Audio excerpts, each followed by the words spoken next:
C'est le désordre libéral. Mais l'essence de cette affaire, c'est toujours la même.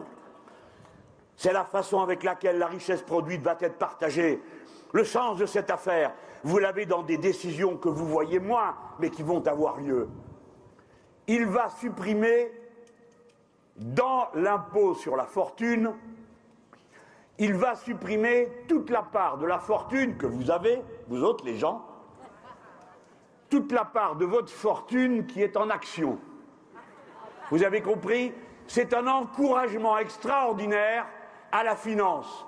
Tout ce qui est en action ne comptera plus dans la fortune et le patrimoine sur lequel s'exercera l'impôt. Vous vous rendez compte de l'incroyable cadeau qui est fait?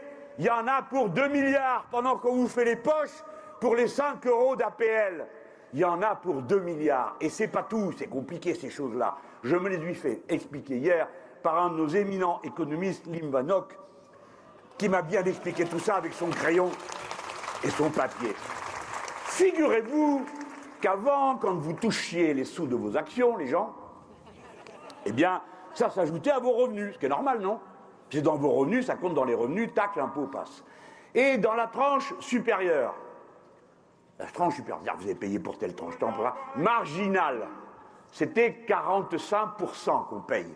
Quand on est au-delà de 152 000 €, au-delà de ces 152 000, pam, 45%. Eh bien, Macron leur a dit, vous allez voir, les gens ne vont rien comprendre, ils ne sont pas au courant. Si je leur dis, je suppose l'impôt sur la fortune, tout le monde va hurler. Mais si je dis rien, je dis, je le maintiens, mais tchouf, j'en prends un bout par là, tchouf, j'en prends un bout par là. Il a dit, eh bien maintenant, hop, les sous que vous aurez de vos actions, il y a un prélèvement, ça s'appelle libératoire, je ne sais pas de quoi ils pensent qu'ils sont libérés, ils ne payent que 30%. Ils se sont donc fait faire un cadeau de 15% de baisse d'impôt sur leurs revenus, sur leurs actions. Il y en a pour 4 milliards.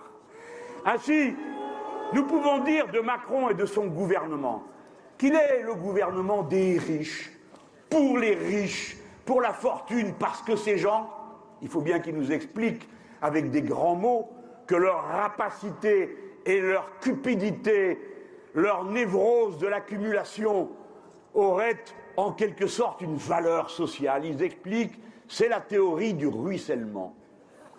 C'est-à-dire que si la table est très bien servie au banquet des dieux, il finit par tomber des miettes de plus en plus grosses à mesure que les dieux ont la bouche trop pleine sur les misérables. Mais non seulement nous n'avons pas l'intention de manger les restes des autres, mais en plus, cette théorie n'a aucune réalité. Il n'y a jamais rien qui ruisselle de la table des puissants vers celle des misérables. C'est tout le contraire. Plus ils accumulent d'argent, plus ils mettent toute l'économie en danger.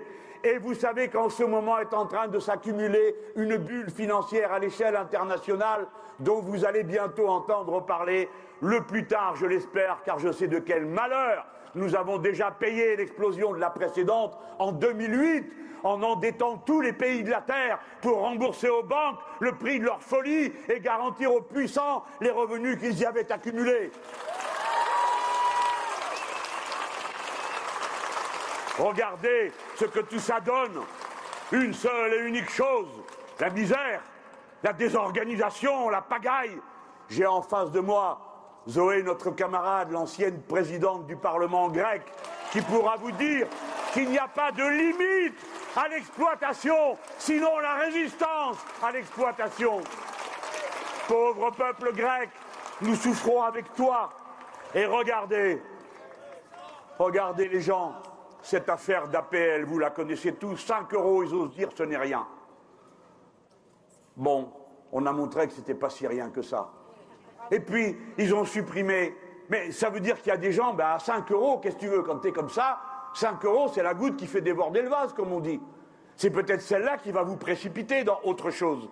Par exemple, vous allez arrêter de payer votre loyer, ou bien de payer votre électricité, et alors avant la trêve, on vous jette dehors, et le nombre aujourd'hui de gens qu'on jette dehors est considérable, et souvent ce sont de pauvres personnes âgées, la seule chose qu'elles ont c'est leur petit chez-soi, où elles cachent dans la dignité, la difficulté qu'elles ont à vivre, et des fois la misère. Et même ça, on leur prend. Et on leur coupe l'électricité, et on met l'eau goutte à goutte, et toute cette sauvagerie contre les pauvres gens, alors que le pays est si riche qu'il n'a jamais été aussi riche de son histoire. C'est une honte. Et le moment venu, avec nous, tout cela cessera.